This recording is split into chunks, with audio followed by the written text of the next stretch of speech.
एक बार महात्मा बुद्ध किसी गांव में प्रवचन दे रहे थे।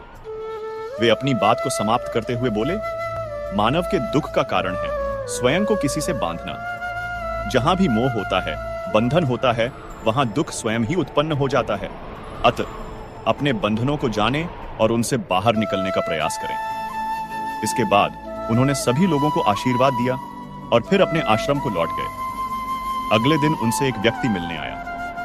वह बुद्ध को दंडवत करता हुआ बोला, महात्मन, मैंने कल आपका उपदेश सुना।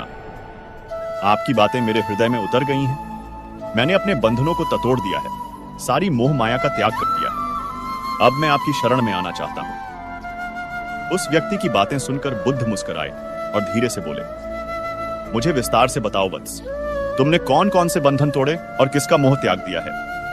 वह व्यक्ति बोला, मेरे घर पर मेरे बूढ़े माता पिता और पत्नी है। मेरा एक छोटा बच्चा भी है। मेरी पत्नी बहुत बीमार रहती है। उसके कष्ट देखकर मैं अक्सर सोचता रहता था कि वह मर जाए तो उसके कष्ट दूर हो जाए। उसकी वजह से मैं बहुत दुखी रहता हूं। लेकिन कल जब मैंने आपका उपदेश सुना तो मेरी समझ में आ गया कि मेरे परिवार से मेरा बंधन ही मेरे दुखों का कारण है। अगर मैं इसके चक्कर में पड़ा रहूंगा तो कभी सत्य को नहीं जान सकूंगा। इसलिए मैं अपने घर को त्याग कर आपके पास आया हूं। बुद्ध ने पूछा, क्या तुम सचमुच सभी बंधनों से मुक्त हो गए हो? देख लो, कहीं कोई बंधन तुम्हारे पीछे रह तो नहीं गया? वह व्यक्ति बोला, नहीं प्रभु, मैं अपने जीवन की सारी चीजों को पीछे छोड़ आया हूं और अब आगे बढ़ना चाहता हूं। बुद्ध ने कहा, अगर ऐसी बात है तो फिर ठीक है, आज तुम यहीं आश्रम में रुको। कल मैं तुम्हें बताऊंगा कि तुम्हें क्या करना है। बुद्ध ने अपने एक शिष्य की ओर इशारा किया। शिष्य ने उसे आश्रम के अतिथि कक्ष में पहुंचा दिया। वह व्यक्ति उत्सुकता पूर्वक आश्रम की गतिविधियां देखता रहा। उन्हें देखकर वह बहुत प्रसन्न हुआ और अपने सौभाग्य पर इतराता रहा। अगले दिन बुद्ध ने उस व्यक्ति को एक कार्य सौंपते हुए कहा, तुम्हें पूर्व की दिशा में जाना है। वहां पर तुम्हें एक गांव मिलेगा। गांव के बाहर ही एक साधिका का घर है। वह तुम्हें कोई वस्तु देगी। उसे लेकर तुम्हें वापस मेरे पास आना है। वह व्यक्ति पूर्व दिशा की ओर चल पड़ा। गर्मी का मौसम था। कुछ ही देर में वह पसीने से तरबतर हो गया। उसे प्यास भी सताने लगी। वह सोचने लगा कि अगर इस समय मैं अपने घर पर होता तो इस तरह गर्मी में पसीना नहीं बहाना पड़ता। कुछ दूर और चलने पर उसे भूख भी सताने लगी, पर वह एक सुनसान और बंजर रास्ता था। आसपास न तो कोई पेड़ था और न ही पोखर तालाब। वह वापस सोचने लगा कि अगर मैं इस समय अपने घर पर होता तो अपनी पत्नी के हाथ का बना स्वादिष्ट भोजन कर रहा होता। पता नहीं क्यों बुद्ध ने मुझे गर्मी में इतनी दूर भेज दिया। काफी देर तक चलने के बाद वह व्यक्ति गांव में जा पहुंचा। गांव के बाहर ही एक घर बना हुआ था। उसने दरवाजे के पास पहुंचकर उसे धीरे से खटखटाया। दरवाजे को एक साधिका ने खोला। उसके चेहरे पर एक अद्भुत तेज था। वह व्यक्ति उसे देखकर मंत्रमुग्ध हो गया। साधिका ने उसे अभिवादन करते हुए कहा, मैं जानती हूं कि आपको भगवान बुद्ध ने भेजा है। आप अंदर आ जाएं। वह व्यक्ति घर के अंदर चला गया। साधिका के कहने पर उसने पानी से हाथ मुंह धोया और एक चटाई पर बैठ गया। साधिका ने उसके सामने भोजन की थाली रख दी। वह जल्दी जल्दी भोजन करने लगा। अचानक उस व्यक्ति की नजर साधिका के पैरों पर पड़ी। उसके पैर बहुत सुंदर थे। वह उन्हें देखता ही रह गया। तभी साधिका ने उसका ध्यान भंग किया।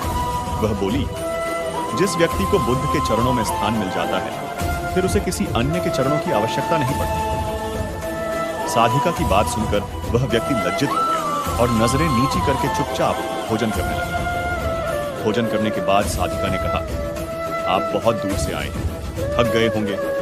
यहीं चटाई पर लेट जाएं, मैं पंखा कर दूंगी। वह व्यक्ति बहुत थका हुआ था। वह चटाई पर लेट गया और अपनी आंखें बंद कर ली। साधिका उसे पंखा करने लगी, पर लेटने के बाद भी उस व्यक्ति को चैन नहीं आया। उसने धीरे से अपनी पलकों को खोला और चोर नजरों से साधिका को देखने लगा। वह सोचने लगा, ये स्त्री कितनी सुंदर है, इसकी वाणी कितनी मोहक है। अगर यह मेरी पत्नी होती तो मेरा जीवन स्वर्ग बन जाता। साधिका इसके मन की बात समझ गई। वह बोली, शरीर में कुछ नहीं रखा है, यह केवल मांस, मज्जा और अस्थियों का जोड़ है। जो व्यक्ति इसके आकर्षण से मुक्त हो जाता है वही सत्य को प्राप्त कर पाता है। यह सुनकर वह व्यक्ति घबरा गया। वह चटाई से उठ बैठा और बोला, अब मुझे बुद्ध के पास जाना चाहिए। कृपया आप मुझे वह सामान दे दें जिसके लिए बुद्ध ने कहा था। साधिका ने मुस्कुराकर जवाब दिया, बुद्ध ने आपको जिस कार्य के लिए भेजा था वह पूर्ण हो चुका है। साधिका की यह बात उस व्यक्ति को समझ में नहीं आई। वह दरवाजे की ओर बढ़ चला। दरवाजे के पास पहुंचकर वह एक क्षण के लिए रुका और पलटकर बोला, क्या आप अंतर्यामी हैं? आपने मेरे मन की बातें कैसे समझ ली? वह स्त्री मुस्कुराते हुए बोली, बुद्ध की कृपा से मैं मोह माया से ऊपर उठ चुकी हूं, इसलिए भावनाओं से निर्लिप्त हूं और किसी के चेहरे को देखकर उसके मन में उठने वाले विचारों को समझ लेती हूं। उसकी बातें सुनकर वह व्यक्ति एक बार फिर से लज्जित हुआ और सोचने लगा कि जिस स्त्री ने सच्चे मन से मेरा सत्कार किया, मैं उसके बारे में क्या क्या सोचता रहा। उसके बाद वह बुद्ध के आश्रम की ओर लौट पड़ा। आश्रम में पहुंचकर वह व्यक्ति बुद्ध के चरणों में गिर पड़ा और बोला, महात्मा, मुझे क्षमा कर दे, मैं बहुत ही बड़ा पापी हूं। उसकी बात सुनकर बुद्ध मुस्कुराए और बोले, मैंने तुम्हें साधिका के पास इसीलिए भेजा था ताकि तुम अपने आप को देख सको। अब मुझे बताओ, क्या तुम सचमुच मोह और बंधन को त्याग चुके हो? वह व्यक्ति कुछ नहीं बोला। वह नजरें नीची किए चुपचाप खड़ा रहा। बुद्ध ने कहा, बाहरी बंधन और मोह को त्यागने से हम बंधन मुक्त नहीं होते। दरअसल बंधन और मोह हमारे भीतर होता है। तुमने परिवार को छोड़ दिया और सोचा कि मैं बंधन मुक्त हो गया, लेकिन जैसे ही तुम्हें अवसर मिला, तुम्हारे भीतर का मोह जाग उठा और इसी वजह से आज तुम अपने आप को पापी समझ रहे हो। मुझे क्षमा कर दें प्रभु। उस व्यक्ति ने अपने हाथ जोड़ लिए। फिर वह धीरे से बोला, आप सही कह रहे हैं, मैं केवल अपनी पत्नी से पीछा छुड़ाना चाहता था। वह बहुत बीमार रहती है। 1 वर्ष से हमारे बीच कुछ भी सही नहीं था। मैं कुछ ज्यादा कमाता भी नहीं हूं, इसलिए मैं अपने परिवार के दायित्वों का निवर्हन भी ठीक ढंग से नहीं कर पा रहा हूं। शायद इसीलिए मैं अपने परिवार से पीछा छुड़ाना चाहता था।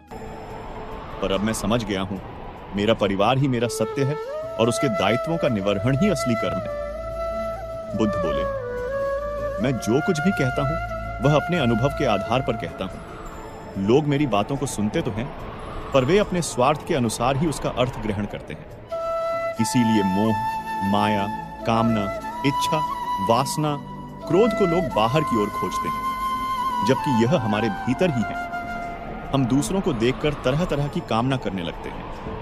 कामना से इच्छा जन्म लेती है, इच्छा से वासना पैदा होती है और वासना की पूर्ति न होने पर क्रोध उत्पन्न होता है। यह सब एक दूसरे से जुड़े हुए हैं। क्रोध के लिए हम सदैव दूसरे को जिम्मेदार ठहराते हैं, जबकि क्रोध का स्रोत हमारे भीतर है। तुम चाहोगे तो क्रोध आएगा, तुम चाहोगे तो क्रोध नहीं आएगा। इसी तरह बंधन बाहर नहीं होते, हमारे मन में होते हैं।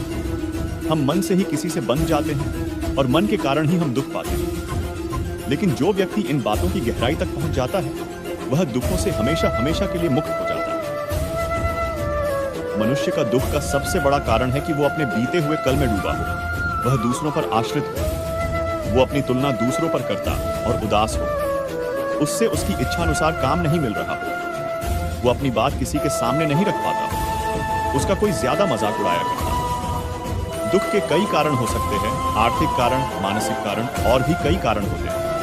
इसलिए अपने पे हमेशा भरोसा रखो। एक बार सिद्धार्थ राज्य घूमने के लिए निकले। इस दौरान उन्हें सबसे पहले एक बूढ़ा आदमी नजर आया। उसकी त्वचा पर झुर्रियां थी, दांत टूटे थे, बाल सफेद और शरीर पूरी तरह से झुका हुआ था। वह कमजोरी से कांप रहा था। इसके बाद एक रोगी दिखा। वह जोर जोर से हाँफ रहा था। शरीर ऐसा कि मानो उसके शरीर से पूरा पानी सूख चुका हो। रक्त रहित वह बीमार बहुत मुश्किल से चल फिर पा रहा था। इसके बाद सिद्धार्थ ने कुछ लोगों को एक शव ले जाते देखा। वह लोगों की लंबी कतार उस मृत व्यक्ति को देखकर स्तब्ध थे। उसके रिश्तेदार छाती पीट पीट कर विलाप कर रहे थे। अंत में सिद्धार्थ को एक सन्यासी नजर आए। वह हर प्रकार की मानवीय और सांसारिक भावनाओं से दूर थे। उन्हें किसी चीज से भय नहीं था, उन्हें कोई कामना नहीं थी। उसकी मुस्कान ने सिद्धार्थ को आकर्षित किया। इसके बाद सिद्धार्थ पूर्व के तीनों अवस्थाओं से द्रवित हो बुद्ध की अवस्था की तरफ बढ़ने लगे।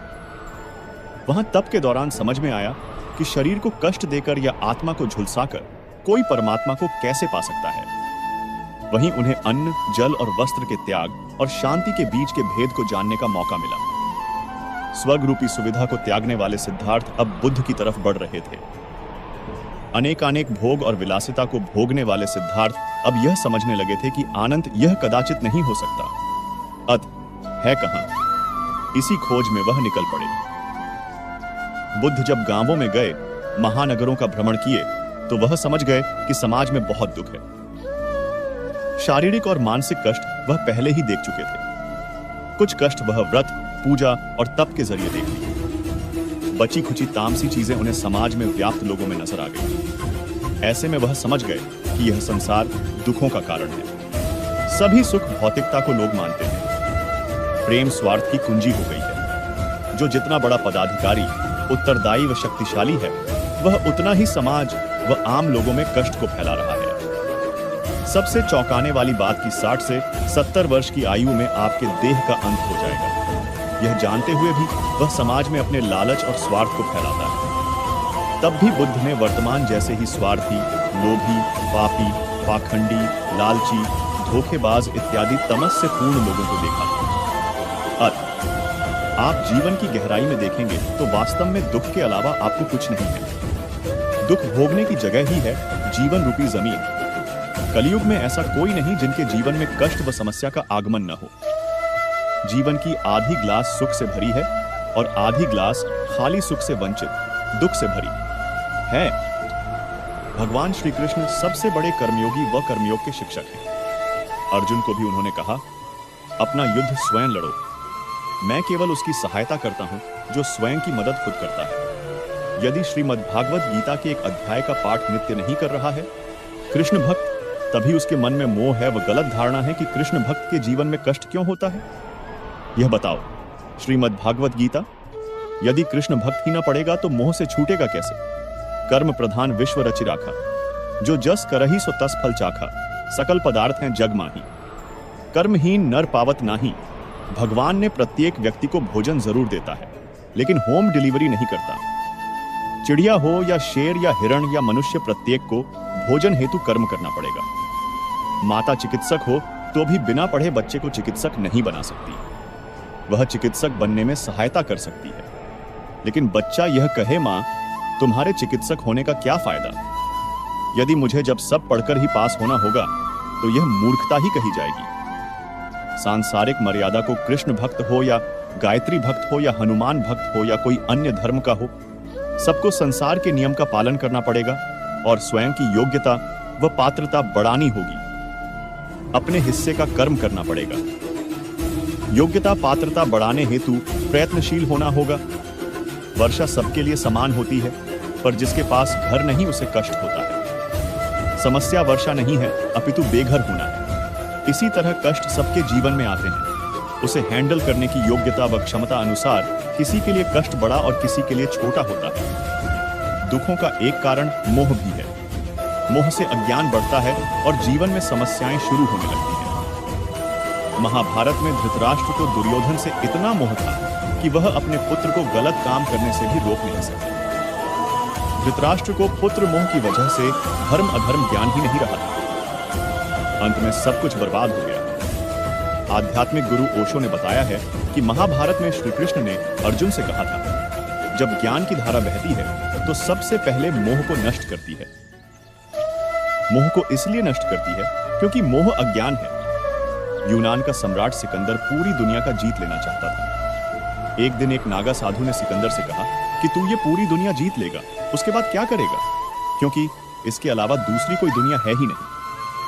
इतना कहकर संत जोर जोर से हंसने लगा। संत की बातें सुनकर सिकंदर निराश हो गया था। सिकंदर ने संत से कहा कि आप मुझ हंसिए मत, ये बात सच ही है, लेकिन मैंने आज तक ये बात सोची ही नहीं थी। सिकंदर ने अभी दुनिया जीती नहीं थी, लेकिन जीतने के विचार से ही वह निराश हो गया था, क्योंकि दुनिया जीतने के बाद कोई और मोह नहीं बचेगा। सिकंदर ने संत से कहा कि आप हंस क्यों रहे हैं। संत ने जवाब दिया कि तू पूरी दुनिया जीत लेगा, तब भी तुझे निराशा ही मिलेगी, क्योंकि तू दुनिया को जीतने के मोह में बंधा है, जबकि मेरे पास कुछ नहीं है, लेकिन मैं हमेशा खुश रहूंगा, क्योंकि मुझे किसी चीज का मोह नहीं है। मोह की वजह से जीवन में दुख ही आते हैं।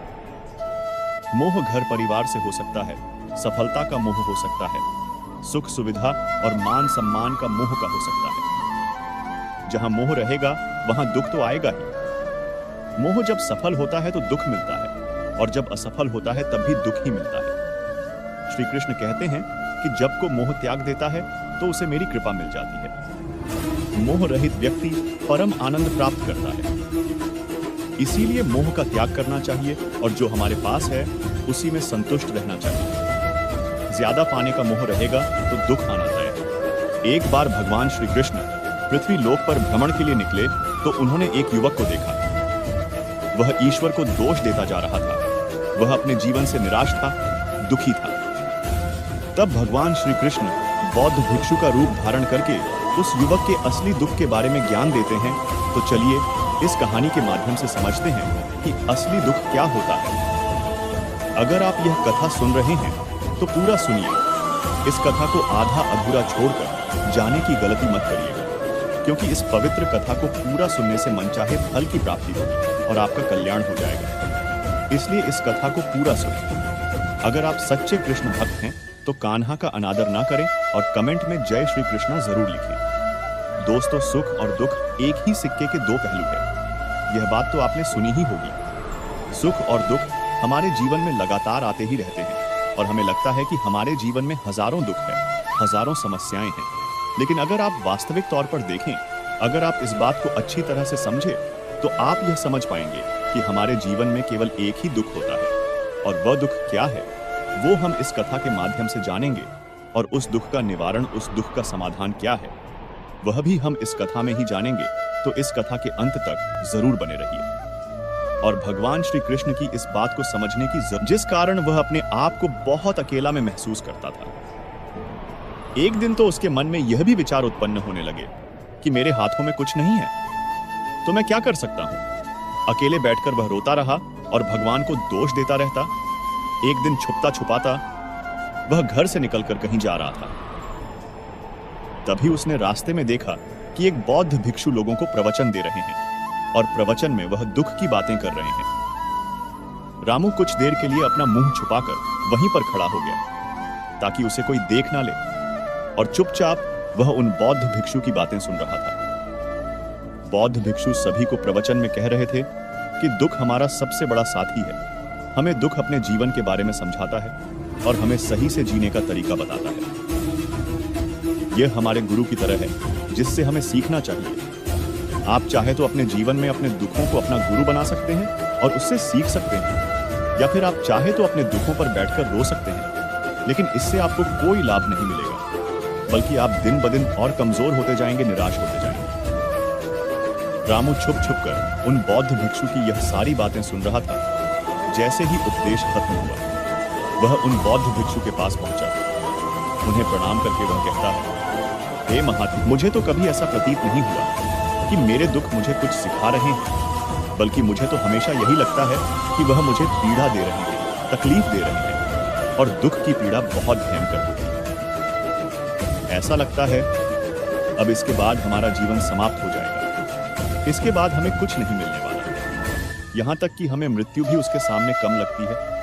जब लोग ताने मारते हैं, जब लोग यह कहते हैं कि तुम क्या कर रहे हो, तो मन को बहुत ठेस पहुंचती है और मैं उनसे कुछ नहीं कह पाता।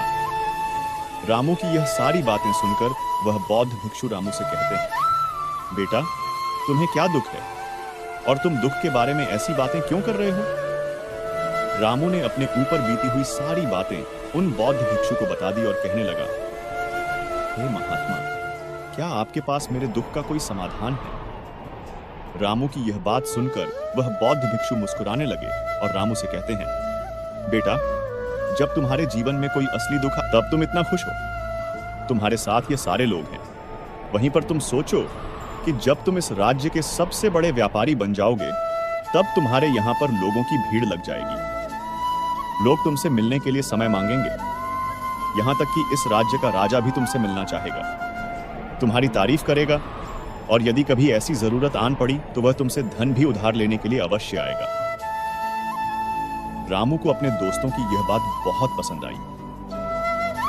रामू ने सोचा कि मेरे मित्र सही कह रहे हैं, मुझे अपने व्यापार को और बड़ा करना चाहिए और फैलाना चाहिए। तभी तो हर कोई मेरे बारे में जान सकेगा, हर कोई मुझे पहचाने। उसने बिना देरी किए अपने समय को बिना गंवाए अपने व्यापार में और मेहनत करने लगा। लेकिन अब की बार उसके मन में धैर्य नहीं था, जिस कारण उसने कुछ अनुचित कदम उठाए ताकि उसका व्यापार जल्दी से जल्दी और बड़ा हो जाए। उसने कई लोगों से अधिक मात्रा में धन उधार ले लिया, जिससे उसके ऊपर अब काफी ऋण हो चुका था। तब मैंने अपने दुखों से यह सीखा था कि केवल सोचने मात्र से कुछ नहीं होगा, उसके लिए हमें कुछ करना भी पड़ेगा। और केवल कोई कर्म करना ही हमें सफल नहीं बनाता, बल्कि उस कर्म को उसके अंजाम तक पहुंचना हमें सफल बनाता है। फिर चाहे रास्ता कैसा भी हो, फिर चाहे परिस्थितियां कैसी ही क्यों ना हो, फिर चाहे कितनी भी बाधाएं आपके रास्ते में क्यों ना आ जाए, चाहे ऐसा क्यों ना लगने लगे कि अब आपके जीवन में कुछ नहीं बचा और आप कुछ नहीं कर सकते, तब भी हौसला बनाए रखें, उम्मीद ना छोड़े और आप अपने कार्य पर डटे रहें। यह सोचकर कि जब तक मैं अपने कार्य को सफल नहीं कर लेता, जब तक मैं अपने लक्ष्य तक नहीं पहुंच जाता, तब तक मैं इस कार्य को करता रहूंगा।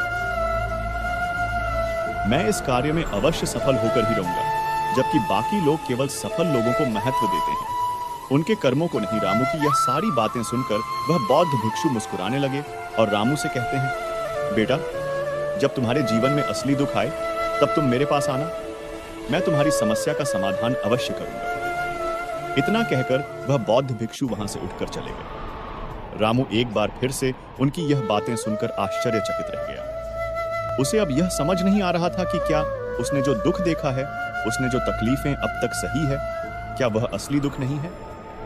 उसके मन में अब एक सवाल उत्पन्न होने लगा कि असली दुख क्या है और इसकी पहचान क्या है, और मुझे कैसे पता चलेगा कि इस समय में असली दुख में हूं। लेकिन उसने कुछ नहीं कहा। वह यह सब सोच ही रहा था कि तभी वह बौद्ध भिक्षु रामू के पास एक बड़ा सा घड़ा लेकर पहुंच जाते हैं। उस घड़े के अंदर सोने के सिक्के थे। उस घड़े को देते हुए वह बौद्ध भिक्षु रामू से कहते हैं, बेटा, तुम इसे उस पेड़ के नीचे दबा दो, क्योंकि यह मेरे किसी काम का नहीं है। जब मुझे इसकी जरूरत पड़ेगी तब मैं वहां से खोदकर इसे निकाल लूंगा, लेकिन अभी के लिए इसे वहां पर मिट्टी के नीचे दबा दो। रामू ने उस बौद्ध भिक्षु की बात मान ली और उस घड़े को पेड़ के नीचे जाकर मिट्टी में दबा दिया। इतना करके वह गुरुवर को प्रणाम करता है और वहां से वापस अपने घर की ओर लौट जाता है। धीरे धीरे समय बीतता गया। समय के साथ साथ रामू व्यापार में और भी ज्यादा उन्नति कर चुका था, लेकिन माल की गुणवत्ता अच्छी न होने के कारण अब उसके व्यापार में घाटा होने लगा। और धीरे धीरे ऐसा समय आया कि उसका व्यापार पूरी तरह से चौपट हो गया। अब उसके पास कुछ नहीं बचा था, बल्कि उसने जो कर्जे लिए थे वह कर्जे भी उसे चुकाने थे। लेकिन वह तो यह सोचकर निश्चिंत था कि उसने जो कुछ भी कर्जे लिए हैं वह कर्जे उसने अपने मित्रों से लिए हैं, जिस कारण वह उन्हें लौटाने में थोड़ी देर अवश्य कर सकता है। वह तो यह सोच रहा था कि उसके मित्र उसका बुरे समय पर साथ देंगे, लेकिन सबसे पहले उसके मित्र ही उससे अपना कर्ज वापस लौटाने की मांग करने लगे। तब रामू को एहसास हुआ कि कोई भी अपना नहीं है। उसने अपने मित्रों से उस कर्ज को लौटाने के लिए थोड़ी सी मोहलत मांगी, लेकिन रामू के किसी भी मित्र ने उसे कर्ज लौटाने के लिए वह मोहलत नहीं दी, बल्कि वे लोग उसे जान से मारने की धमकी देने लगे। अपने मित्रों के मुंह से यह सब सुनकर रामू बहुत ही आश्चर्यचकित रह गया। वह जो कुछ सोच रहा था सब कुछ उल्टा पड़ गया। जिस व्यापार के चलते उसके मित्र बने थे, इतने शुभ चिंतक बने थे, वे सब उससे दूर जाने लगे थे। हर कोई उससे पीछा छुड़ाना चाहता था, कोई भी उसका साथ नहीं देना चाहता था। धीरे धीरे उसकी सारी संपत्ति नीलाम हो गई। अब उसके पास कुछ नहीं बचा था। वह सड़क पर आ चुका था। उसने हार मानकर अपने माता पिता से कहा, पिताजी, मेरी मदद कीजिए, मेरे ऊपर बहुत ऋण है, मुझे उसे लौटाना है, कृपा करके मुझे थोड़ा सा धन दे दीजिए। इस पर रामू के पिता ने रामू से कहा, बेटा, मेरे पास तो ले देकर बस यही एक छोटा सा घर है। अगर ये अभी मैं तुम्हें दे दूं, यदि मैं इसे भी बेच दूं तो मैं और तुम्हारी मां कहां रहेंगे? हमें दर दर की ठोकरें खानी पड़ेगी, हमें सड़कों पर भीख मांगनी पड़ेगी। ले देकर अब हमारे पास केवल यही संपत्ति बची है, इसलिए मैं तुमसे क्षमा मांगता हूं। अपने माता पिता के मुख से यह सुनकर रामू चुपचाप वहां से चला गया और मन ही मन सोच रहा था कि अब मेरे पास कुछ नहीं बचा। जो था वह तो सब लुट गया, बर्बाद हो गया। अब मैं जीकर क्या करूंगा? अब मेरे पास केवल एक ही रास्ता है जिससे मैं अपने कर्जदार से अपना पीछा छुड़ा सकता हूं। यह सोचता हुआ वह एक ऊंची पहाड़ी की ओर पहुंचा। वह पहाड़ी पर चढ़ता ही जा रहा था कि तभी उसे याद आया कि उन बौद्ध भिक्षु ने कहा था कि जब तुम पर असली दुख आए तभी तुम मेरे पास आना, मैं तुम्हारी समस्या का समाधान अवश्य करूंगा। यह सोचकर रामू के मन में एक बार फिर उम्मीद की एक लहर दौड़ पड़ी।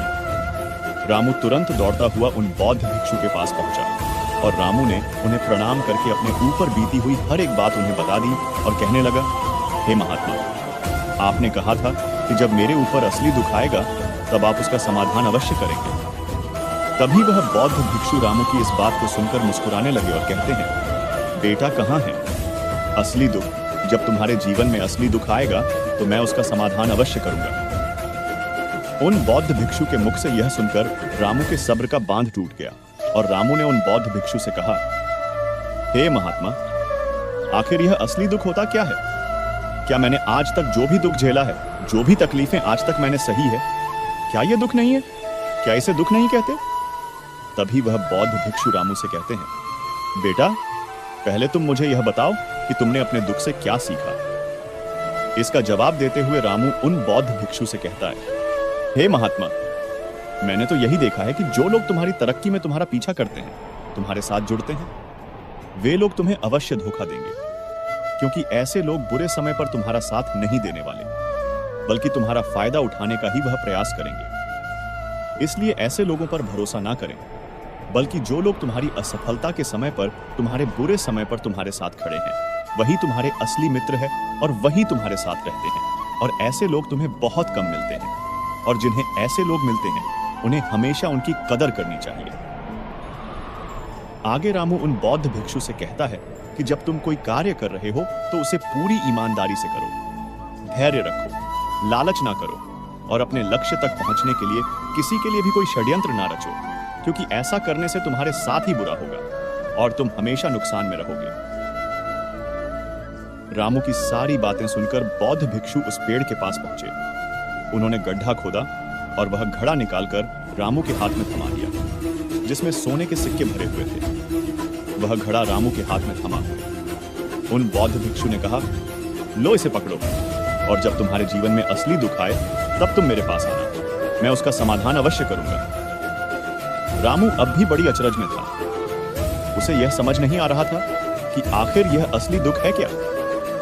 लेकिन उसने अपने हाथों में पड़े हुए उस घड़े को देखा जिसमें सोने के सिक्के थे, और यह देखकर उसे मन ही मन लगा कि चलो अब थोड़ी सी राहत अवश्य हो जाएगी, मैं अपने मित्रों का वह कर्ज लौटा सकता हूं और एक नया व्यापार भी फिर से आरंभ कर सकूंगा। उसने उन बौद्ध भिक्षु को प्रणाम किया, उनका धन्यवाद किया और वहां से चला गया। रामू ने उन सोने के सिक्कों से सभी का कर्जा लौटा दिया और अपने लिए एक बार फिर से नया व्यापार शुरू किया। व्यापार छोटा था, लेकिन अब की बार रामू बहुत खुश था। उसने पूरी ईमानदारी, मेहनत और लगन के साथ अपने व्यापार पर काम किया और देखते ही देखते एक बार फिर से वह एक बड़ा व्यापारी बन गया। इस बार उसने कोई लालच नहीं किया और ना ही किसी के लिए कोई षड्यंत्र रचा, बल्कि पूरी ईमानदारी और मेहनत के साथ अपने व्यापार पर काम किया।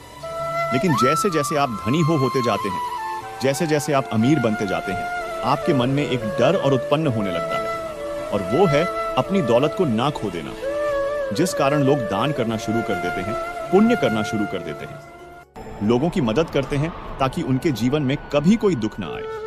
लेकिन यह जीवन सुख और दुख का संगम है, जिस कारण हर किसी को सुख और दुख से होकर गुजरना ही पड़ता है। इसी वजह से एक बार फिर से रामू के जीवन में एक और दुख उत्पन्न हुआ। अब की बार उसके माता और पिता दोनों की मृत्यु हो गई। रामू अपने माता पिता से बहुत प्रेम करता था, जिस कारण उसके मन को बहुत गहरा आघात पहुंचा। जब आखिरी बार वह उन्हें देख रहा था तो उसके मन में हजारों सवाल उत्पन्न होने लगे। वह अपने घर लौटकर उसने देखा कि जिस संपत्ति के लिए वे हमेशा लड़ते झगड़ते रहते थे, आज उसकी देखभाल के लिए कोई नहीं था।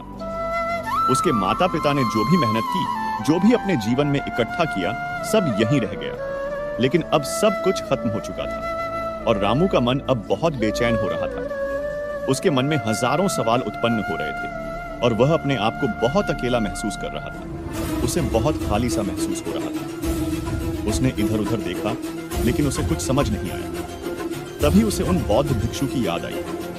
फिर वह तुरंत ही भागा। उन बौद्ध भिक्षु के पास पहुंचा। उसे देखते ही उन बौद्ध भिक्षु ने रामू से सवाल किया, क्या बात है बेटा, क्या कोई फिर से दुखान पड़ा?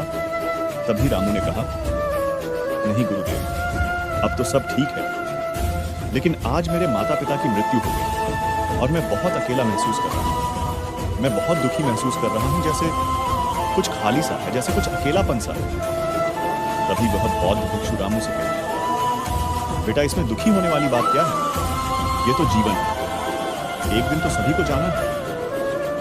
यहां पर कोई भी रहने नहीं आया और ना ही कोई रहेगा। हम सब एक ना एक दिन मृत्यु को प्राप्त हो ही जाएंगे, और मृत्यु कब आएगी यह किसी को नहीं पता हो सकता है कि तुम्हारी मृत्यु कल ही हो जाए या फिर आज और अभी। यह सुनकर रामू आश्चर्यचकित रह गया। उसने उन बौद्ध भिक्षु से कहा, हे महाराज, आप यह क्या कह रहे हैं? मैं तो अभी जवान हूं और मुझे तो अभी अपनी पूरी उम्र जीना है।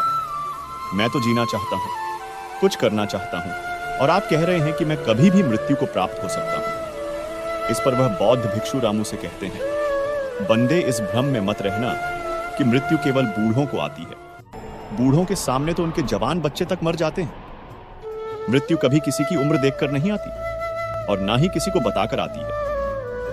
उन बौद्ध भिक्षु के मुख से यह सारी बातें सुनकर रामू और भी ज्यादा बेचैन हो गया और वह चुपचाप वहां से चला गया। उसके मन का वह खालीपन अब भी वैसा ही था।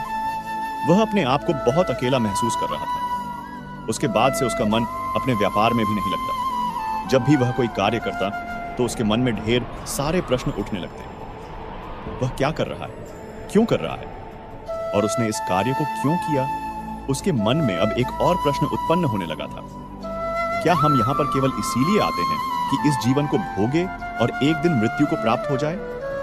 वह यह समझ नहीं पा रहा था कि जीवन का असली मतलब क्या है। उसने कई विद्वानों से पूछा, अपनी तरफ से जो मुमकिन हो सकता था खोजबीन की, लेकिन उसे कोई जवाब नहीं मिल पा रहा था। और जब उसे कोई जवाब नहीं मिला तो उसका दुख और भी बढ़ गया, जिस कारण उसके मन की बेचैनी और भी बढ़ चुकी थी और उसे यह समझ नहीं आ रहा था कि वह क्या करें, कहां जाएं, किससे पूछें। तभी उसे फिर से उन बौद्ध भिक्षु की याद आई। वह एक बार फिर से उन बौद्ध भिक्षु के पास पहुंचा और उसने अपने मन की सारी बातें उन गुरुवर को बता दी। तभी वह बौद्ध भिक्षु मुस्कुराने लगे और रामू से कहते हैं, बेटा, आज पहली बार तुम्हारे जीवन में असली दुख उत्पन्न हुआ है। वास्तव में तो यही है जिसे हम दुख कह सकते हैं, जो दुख कहलाने लायक है कि हमें पता ही नहीं हम क्या कर रहे हैं, कहां जा रहे हैं, क्यों जा रहे हैं, वह कौन है, क्या है, क्यों है, हम क्या करना चाहते हैं। तभी रामू ने कहा, हे महात्मा, मेरे दुख का समाधान कीजिए, मुझे इस दुख का निवारण दीजिए। तभी वह बौद्ध भिक्षु रामू से कहते हैं, हम सबके अंदर क्रोध, लालच, लोभ जैसी कई वासनाएं हमारे अंदर घर करके बैठ जाती है, जिस कारण हम अपने जीवन को टुकड़ों में जीते हैं और हमारी चेतना कभी एक नहीं हो पाती। हम कभी एक जगह सोच नहीं पाते, समझ नहीं पाते, और हमारी ऊर्जा शक्ति भी पूरी तरह से छिन्न भिन्न हो जाती है। और आजकल के इस दौर में हमारे पास तो इतना भी समय नहीं कि हम एक पल भी निकाल करके एक पल के लिए मुड़कर अपने आप को देख सके, अपने आप को समझ सके। वास्तविकता में हर कोई यहां पर अपने जीवन भर केवल दुख दुख कह के चिल्लाता रहता है। उसका समाधान निकालने का हर मुमकिन प्रयास करता है, लेकिन जिसे हम दुख समझते हैं वह तो दुख है ही नहीं, तो इसका समाधान आपको कहां से मिलेगा? यह तो परिस्थितियां हैं जिसके कारण हम अपने आप को दुखी समझते हैं, अपने आप को तकलीफ में समझते हैं। जैसे ही हम एक परिस्थिति से निकलते हैं, हम किसी दूसरी परिस्थिति में फंस कर रह जाते हैं। जिस प्रकार हम पहली समस्या का सामना करते हैं, उसी प्रकार हम दूसरी समस्या का भी सामना करते रह जाते हैं। और जब हम इन परिस्थितियों से हार मान लेते हैं, जब हमें लगता है कि अब कोई रास्ता नहीं बचा, तब हमारे सामने हमें केवल एक ही रास्ता नजर आता है, और वह है मृत्यु। लेकिन यह कोई समाधान नहीं है, यह कोई रास्ता नहीं है। इसलिए यदि आप सचमुच अपनी समस्याओं का समाधान चाहते हैं, तो अपने आप को इकट्ठा करना सीखें। अपनी ऊर्जा को इस संसार में वापस कीजिए, उसे एक और अपने ऊपर ध्यान लगाएं। मृत्यु से पहले अपने आप को पहचानो, अपने आप को जानो, अपने आप को बिखरने मत दो। तभी रामू उन बौद्ध भिक्षु से कहता है कि महाराज, तो क्या हमें इस जीवन को नहीं जीना चाहिए? क्या हमें अपनी इच्छाओं को पूरा नहीं करना चाहिए? बौद्ध भिक्षु रामू के सवाल का जवाब देते हुए कहते हैं कि हमें किसी से भी लगाव नहीं रखना चाहिए। हमें अपनी इच्छाओं को मार देना चाहिए। हमें संपत्ति इकट्ठा नहीं करनी चाहिए, क्योंकि हम मनुष्य की इच्छाएं, कामनाएं, वासनाएं ऐसी होती हैं जैसे मानो कि एक पर्वत से गिरता हुआ झरना, जिस पर किसी का नियंत्रण नहीं है। जो शक्ति है उसके बारे में हम अभी तक नहीं जानते।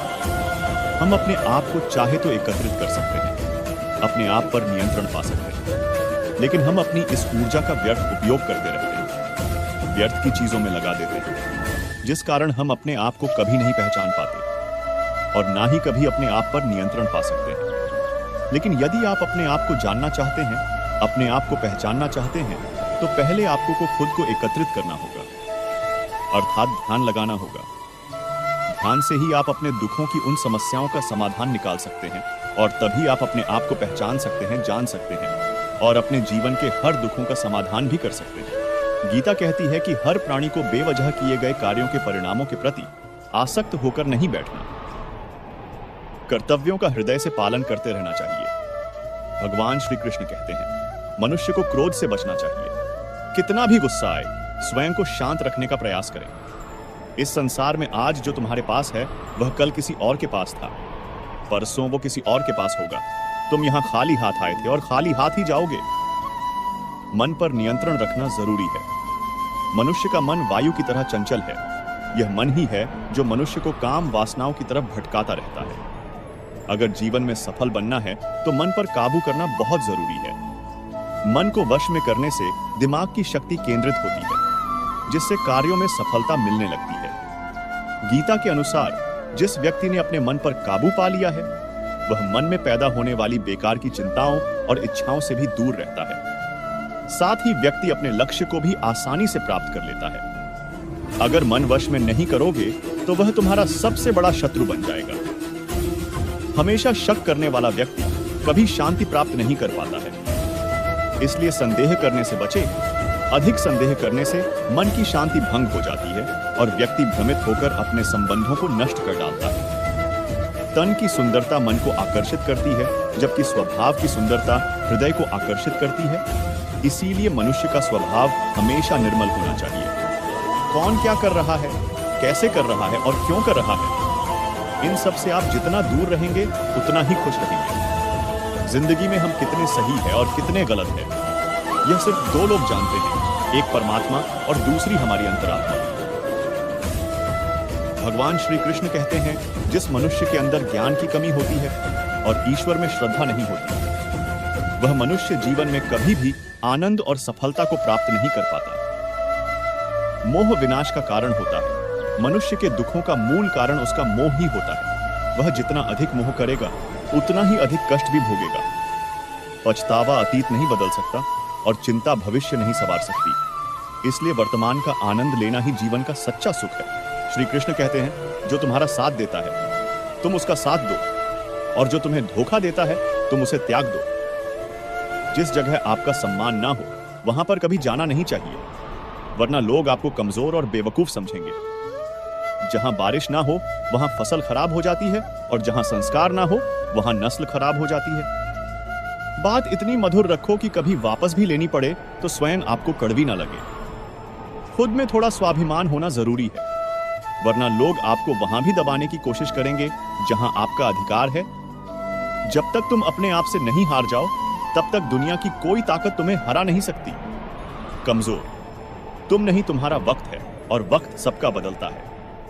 तुम बस अपना कर्म करते जाओ। जिसने कभी संकट नहीं देखा उसे अपनी ताकत का कभी एहसास नहीं होगा। जो दूसरों की तकलीफ को समझते हैं, जिनमें दया है, जो दिल से अच्छे हैं, उन्हें दोबारा जन्म नहीं लेना पड़ता। किसी को कुछ देकर घमंड मत कर, क्या पता तू दे रहा है या पिछले जन्म का कर्ज चुका रहा है। घमंडी मनुष्य का वंश, वैभव और प्रतिष्ठा तीनों ही चले जाते हैं। विश्वास ना हो तो रावण, कौरव और कंस को देख लो। किसी पर विश्वास करना हो तो उनकी बातों पर नहीं, उनकी हरकतों पर ध्यान दो। गुस्से के वक्त थोड़ा रुक जाने से और गलती के वक्त थोड़ा झुक जाने से जिंदगी और भी आसान हो जाती है।